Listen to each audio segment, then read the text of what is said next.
Hi, this is Angel Jones. I love great conversations where life's journey is communicated not only through words, but tones and emotions. Explosive expressions that allow you to feel what they felt and learned. A fool learns only from his own mistake, while the wise learn from their own and from those others have made. Thanks for being here with us.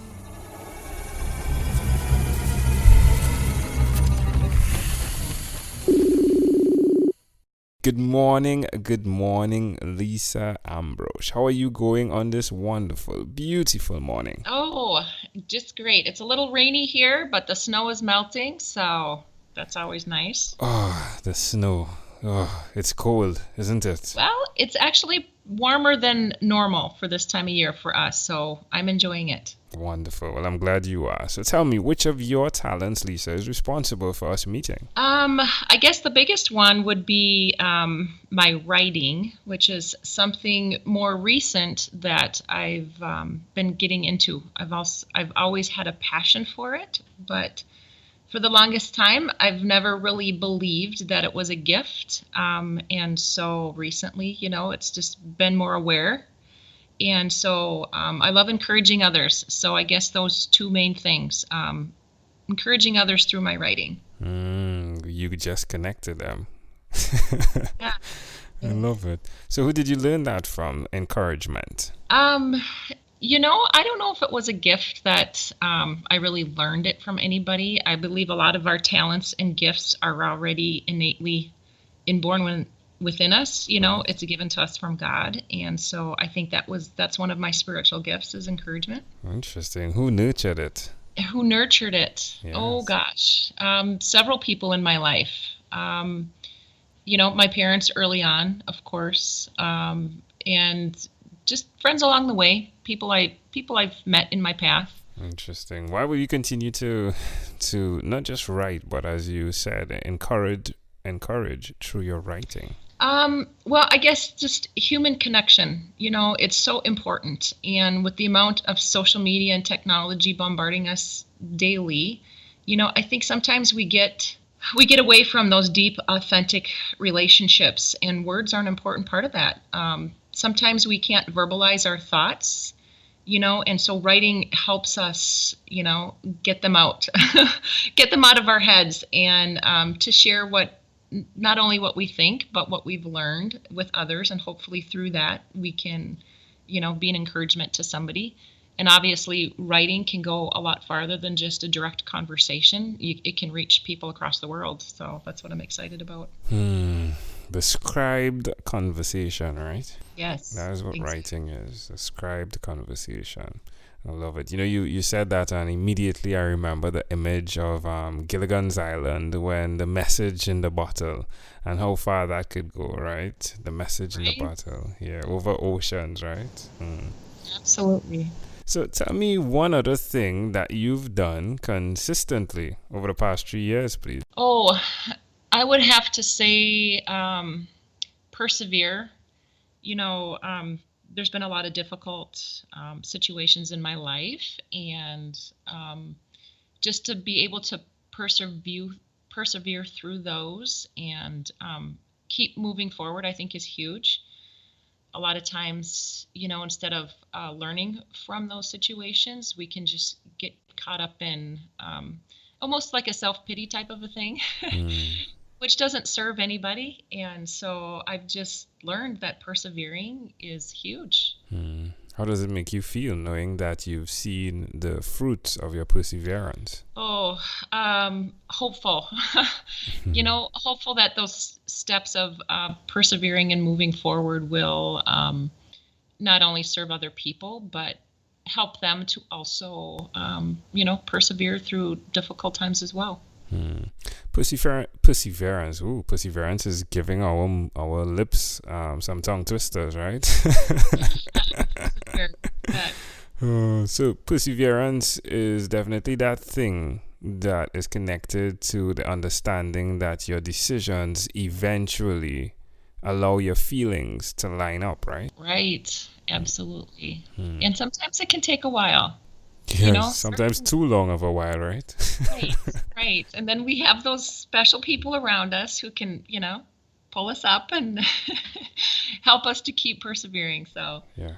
It's yeah. connected to insight too, right? I had a conversation with someone right before you, and she said that she's going through a divorce, and she was talking about someone told her that she can trust in her true self, and her true self being that person who doesn't need to be sad right now at this particular point in time. Like, yes, you're getting divorced, but it doesn't have to be.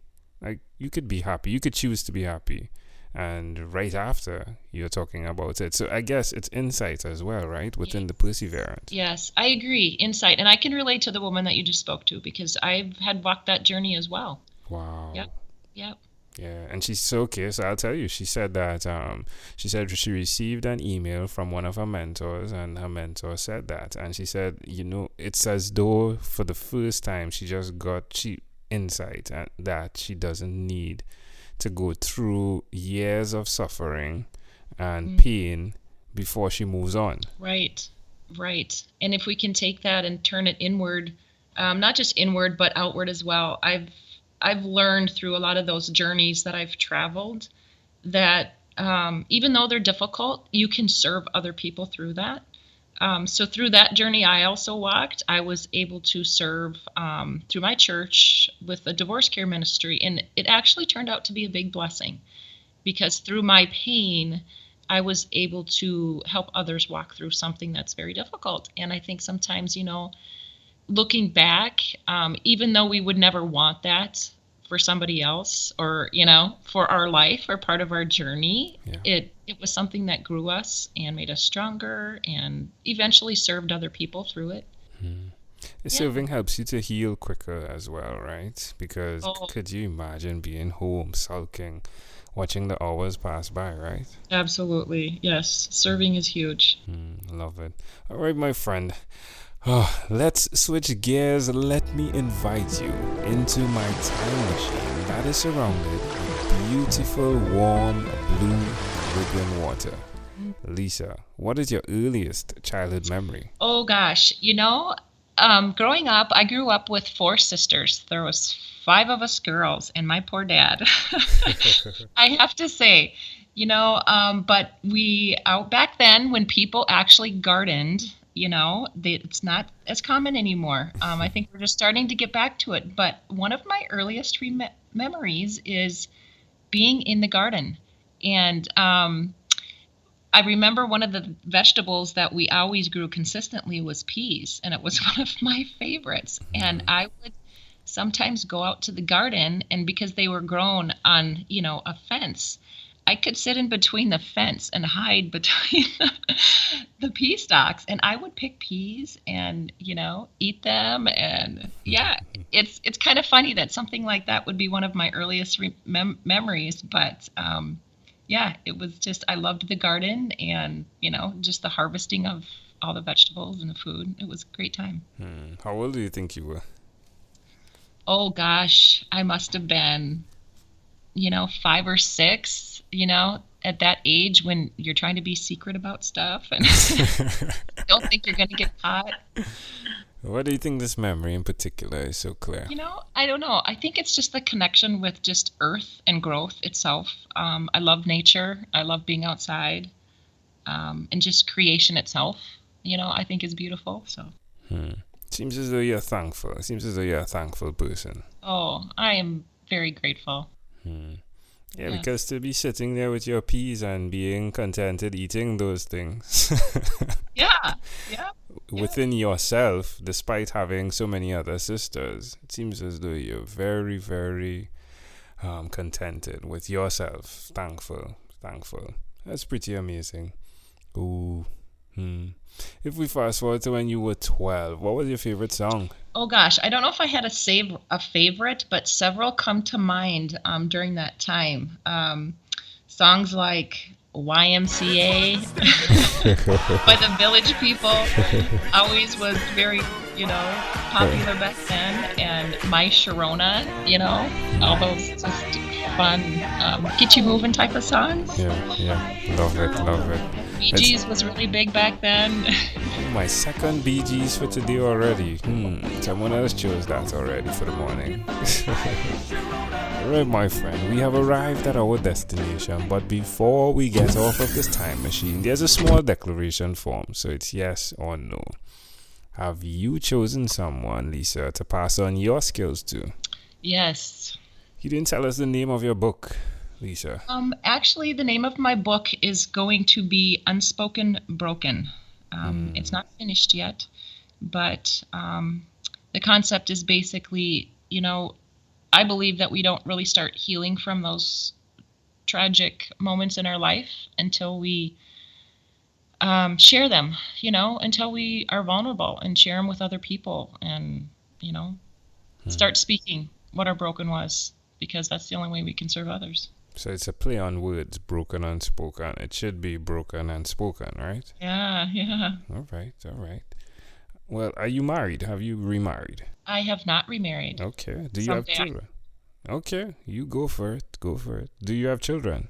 I do. I have 6 beautiful children. Wow, isn't that something? Yeah. Boys and girls? 4 daughters and then had twin boys. Wow. The end, yes. That's amazing. My oldest 2 daughters are married, so I have 6 grandbabies as well.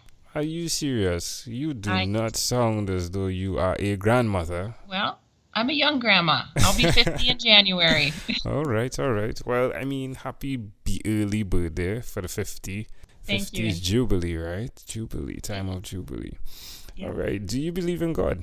I do, absolutely. Do you have an inner circle of friends? Yes. Do you watch TV for more than 3 hours a day? Oh, no.